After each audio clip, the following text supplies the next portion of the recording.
And so, can you tell me about some of the interesting things you grow here? Uh, we do about 85 different crops throughout the year.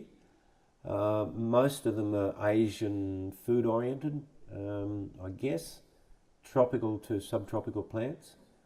Unusual, we grow a South Pacific hibiscus shrub called Ibica, um, which was introduced to us by the Seed Savers Network actually over at Byron Bay, and a couple of customers have given me cuttings of different types.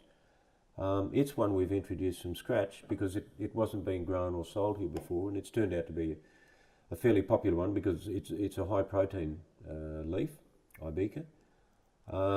We grow jicama, which is a Mexican root crop, which is sweet and crunchy. Apart from that, we do Brazil spinach, which is an unusual ground cover, which produces a spinach type. Again, I got that from a customer.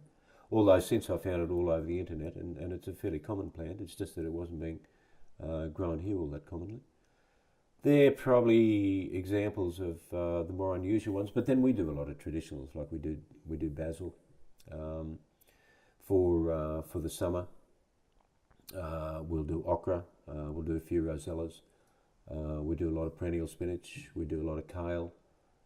We do a lot of mustard greens. So we tend to have a mixture of fairly typical leafy greens, and then some atypical crops to match it up.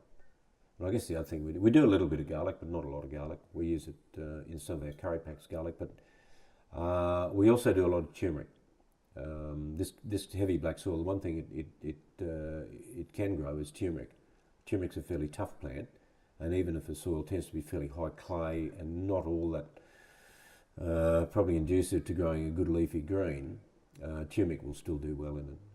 So if we've got a paddock that we think is not quite up to scratch, then we'll tend to plough it up and put turmeric in there.